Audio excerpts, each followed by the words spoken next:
नमस्कार, मैं सौरभ दीक्षित और आप देख रहे हैं विस्तक। शेयर बाजार में बीते लगातार 4 दिन की गिरावट के बाद 19 दिसंबर को तेजी देखने को मिली है। सेंसेक्स 447 अंक चढ़कर 84,929 पर बंद हुआ। निफ्टी में भी 150 अंक की तेजी रही, ये 25,966 के स्तर पर बंद हुआ।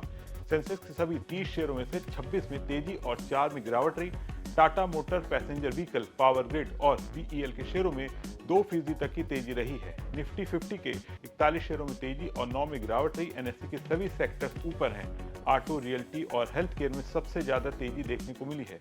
इसके पिछले हफ्ते में भी बाजार शुरुआत के लगातार 3 दिन लाल निशान पर बंद हुआ था। गुरुवार और शुक्रवार को बाजार में तेजी देखने को मिली और ये हरे निशान पर बंद हुआ। शेयर बाजार में लगातार उतार चढ़ाव बना हुआ है, लेकिन विदेशी निवेशक बाजार को और गिराने पर उतारू दिख रहे हैं। दिसंबर के महीने में विदेशी निवेशकों ने आक्रामक बिकवाली शुरू कर दी है। विदेशी निवेशकों ने बड़ा खेल शुरू कर दिया है। इस वीडियो में आपको हम ये पूरा मामला बताने जा रहे हैं। विदेशी निवेशकों ने अभी तक कितनी बिकवाली की है, विदेशी निवेशक अपना पैसा कहां पर लगा रहे हैं, इसका बाजार पर क्या असर पड़ा है, इस वीडियो में हम आपको सब कुछ बताएंगे और वो भी विस्तार के साथ। सबसे पहले बात करते हैं विदेशी निवेशकों की बिकवाली के बारे में। दिसंबर के पहले 15 दिनों में विदेशी संस्थागत निवेशकों ने आक्रामक बिकवाली की है। एफआईज ने financial services, IT services, health care, power, FMCG और कैपिटल गुड्स जैसे प्रमुख सेक्टर्स में शेयरों में अपना पैसा निकाला है।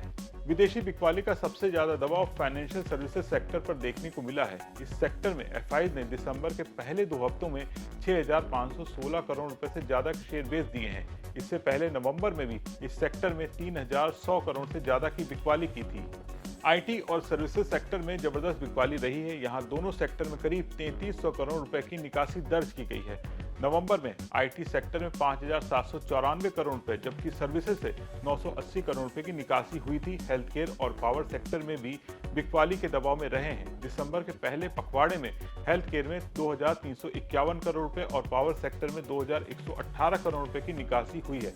नवंबर में इन सेक्टर्स में 1,783 करोड़ रुपए और 2,615 करोड़ रुपए की बिकवाली देखी गई थी। एफएमसीजी शेयरों में भी दबाव रहा है और दिसंबर के शुरुआती दिनों में 1,419 करोड़ रुपए की निकासी हुई है, जबकि नवंबर में इस सेक्टर में 4,764 करोड़ रुपए की निकाल चुके थे। कैपिटल गुड्स सेक्टर में दिसंबर में 1,218 करोड़ रुपए की बिकवाली दर्ज की गई, जबकि नवंबर में एफआई ने इस सेक्टर में 2,495 करोड़ रुपए के नेट खरीदार रहे थे। वहीं टेलीकॉम सेक्टर में ट्रेंड पूरी तरह से पलट गया है। दिसंबर के पहले आधे हिस्से में एफआई ने जहां 879 करोड़ रुपए की बिकवाली की, जबकि नवंबर में इसी सेक्टर में 14,326 करोड़ रुपए की जोरदार खरीदारी देखने को मिली थी। कंस्ट्रक्शन सेक्टर में 1,126 करोड़ रुपए और रियल एस्टेट सेक्टर में 670 करोड़ रुपए की निकासी दर्ज की गई थी।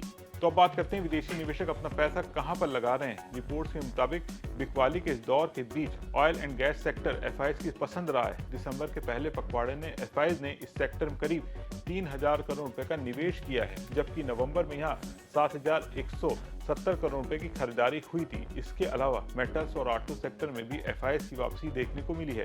मेटल्स में 807 करोड़ रुपए और ऑटो में 611 करोड़ रुपए का इनफ्लो दर्ज किया गया है। कुल मिलाकर शेयर बाजार में लगातार जारी उतार चढ़ाव के बीच 19 दिसंबर को ब्रेक लग गया है और बाजार हरे निशान पर तेजी के साथ बंद हुआ है। विदेशी निवेशकों ने बिकवाली तेज कर दी है और भारतीय शेयर बाजार से अपना पैसा तेजी से निकाल रहे हैं। दिसंबर की शुरुआत में एफआईएस का रुख साफ तौर पर सेलेक्टिव और सेक्टर आधारित नजर आ रहा है, जहां वो डिफेंसिव और महंगे सेक्टर से निकालकर कमोडिटी और साइक्लिकल स्पेस में मौके तलाश रहे हैं। आप इस पूरे मामले पर क्या सोचते हैं और जिस तरह से विदेशी निवेशक लगातार बिकवाली कर रहे हैं, इसके बारे में आप क्या सोचते हैं, कमेंट करके बताएं। वीडियो पसंद आया हो तो इसे लाइक और शेयर करें और बने रहें विस्तक के साथ।